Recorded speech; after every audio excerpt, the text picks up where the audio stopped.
I think the one word I'd pick to describe Nufo. Icon. Legend. Well, Arnulfo and I started working together, a little over 25 years ago. And like most relationships, it takes a lot of work. I found that most of the work was on my end in the beginning.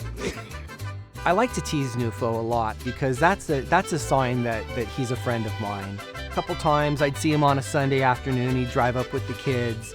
Hey, is Dad gonna go buy you guys ice cream today? Best word to describe Nufo is dedication. One time we needed a contractor to help us finish pruning.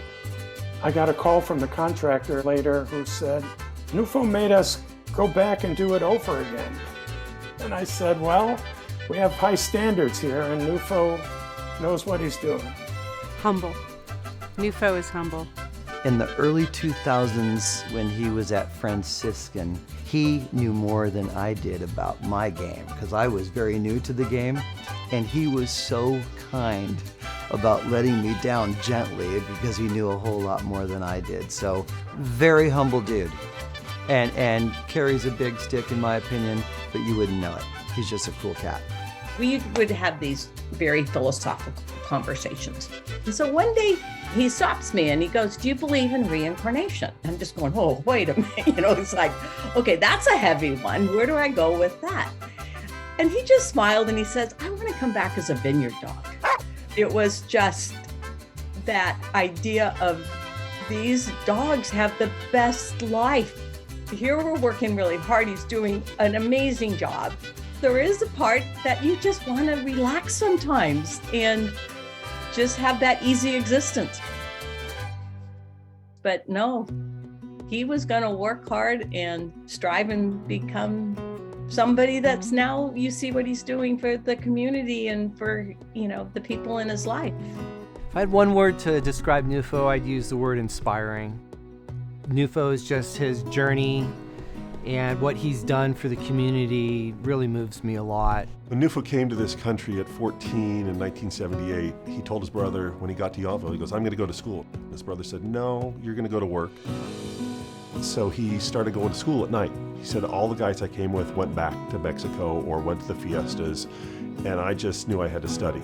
I knew I was never going back because I didn't want to face my dad who said this wasn't possible.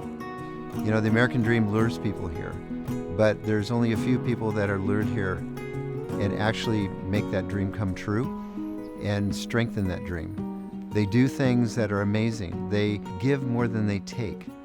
As Kennedy said, not what the country can do for you, but what you can do for your country. That was his attitude from the beginning, was just to work hard, learn as much as he could, and be the best person he could be. It wasn't about him. It was about everyone around him. Family, friends, community. In 2010, Nufo had this idea of bringing forward more educational opportunities and programming for farm workers. And he said, if I got on stage and just talked about my experience and what I want, do you think anybody would listen? And, well, we can try it.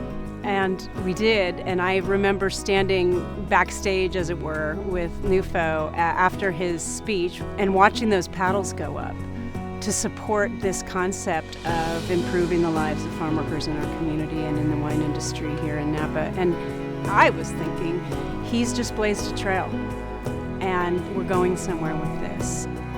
He's gone on to just continue to work with it. He's on the board. If you think about what is the heart and soul of the Farm Worker Foundation, it's Nufo. Out of all the people I've probably ever worked with, he has an extremely high moral compass. Integrity is something that you don't talk about, it's how you live. And so when I see Nufo, when I talk to him on the phone, it's a check with me that, okay, where's my barometer, my moral compass? And I feel like his is absolutely dialed. Gosh, at 14, my kids sitting around the dinner table would complain about their day at school, and I would say, wait a second. Nufo crossed the border at 14, so there's no complaining about whatever didn't happen at school today or did happen. It's the kind of story I want to tell my kids. It's the sort of person I would like them to emulate. I called him after I heard, and I go, is there anything new today? He goes, yeah, I'm grower of the year. I'm just a field worker. I don't deserve this. At which point I got very emotional, and I said, Nufo, I'm proud to be your friend, and I'm so proud to work with you. I can say that Nufo's going to hate getting all of this attention. and we're going to just keep giving it to him because he is so deserving. There are thousands of people in this valley who are working every year and doing remarkable things. It's what puts Napa Valley on the map. He's standing on the shoulders of giants, but he is a giant himself, and we're just going to have to keep reminding him. Nufo, patroncito. Congratulations, you deserve this. You've really been a mentor to me. I've learned a lot from you over the years, and I'd like to say thank you. I loved working with you back in the day, but what I really love is what you've done since then. There's no magic about confidence, getting somewhere in life, having an impact on people, and you have embraced all of that, and I think you're very successful. It's very heartwarming to know, that this young man I knew 30 years ago is doing such amazing things. Congratulations on being Grower of the Year. I think perhaps a little late in coming because you've done so much for the community, you've done so much for your family.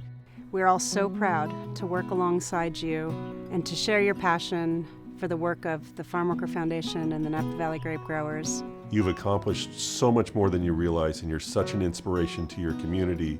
What excites me is you're the first person who's walked out of the fields to get this award. I'm just so thrilled to be your business partner and your friend.